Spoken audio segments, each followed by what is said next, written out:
So there's one question on a relationship that's been haggling you a lot of it. Suraj, that's your question. So I don't think you should run after people who want to turn into something that they prefer to be with. It I won't say it's good or bad because it may be great if you guys work together, but why lose yourself in the process? It's tough for me to comprehend personally. So I think it's best if someone accepts you just the way you are. You will have difference of opinion. You're not raised in the same families, you have not been exposed to the same environment, you don't possibly hail from the same cultural backdrop. So there are reasons ample for you to differ in thoughts. Even people who share the same roof will grow into distinct individuals as they grow up. So you guys are far too apart, So if you're changing yourself to make what you understand as love, you're trying to make that happen. That's not a good idea in my head. I wouldn't call it a bad idea. May that progress. Yet, it's not the most constructive way to look at it. I think a good way will be when a person lets you be to who you are. It will have its own advantages and damages. Human beings can't be perfect. So if somebody believes they can be, I think they are living in a mythical world, and they probably turn out to be the biggest blunders eventually. Yet they are unique too. So everyone's a person, so nobody is wrong. If somebody is demanding something of you, you probably think you're capable enough to deliver that.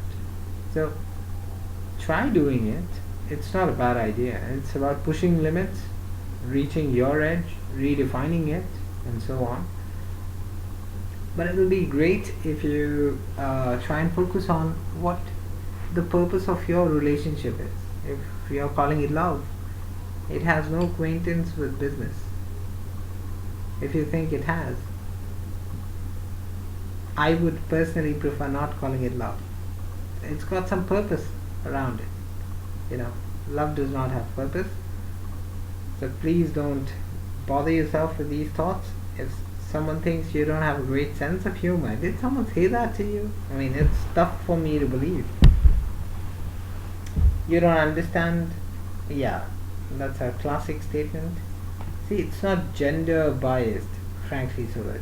So, very often we think that it's always women who nag. I've seen men nag too. So, I don't think it's got anything to do with gender as such. It's more to do with the mindset that we've grown with, and some people are full of the belief that the world that they enter is supposed to operate the way they want it to. Unfortunately, eventually they end up realizing that they entered the world. It's not the world that entered them. So you're entering a space, you should know how to behave. I think that's the standard protocol that my brain is designed to sort of instruct me for. It'll be a great idea if you take some time off this entire context and try to refigure things out. And if you still believe that this is what you define as love, so be it.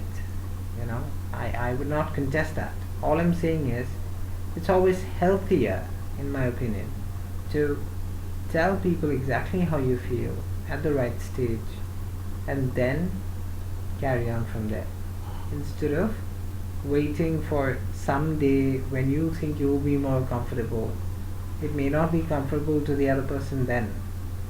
So it's unfair. And life moves on. You may not believe it, but it does. So it's best to accept it. It's a very big phenomenon.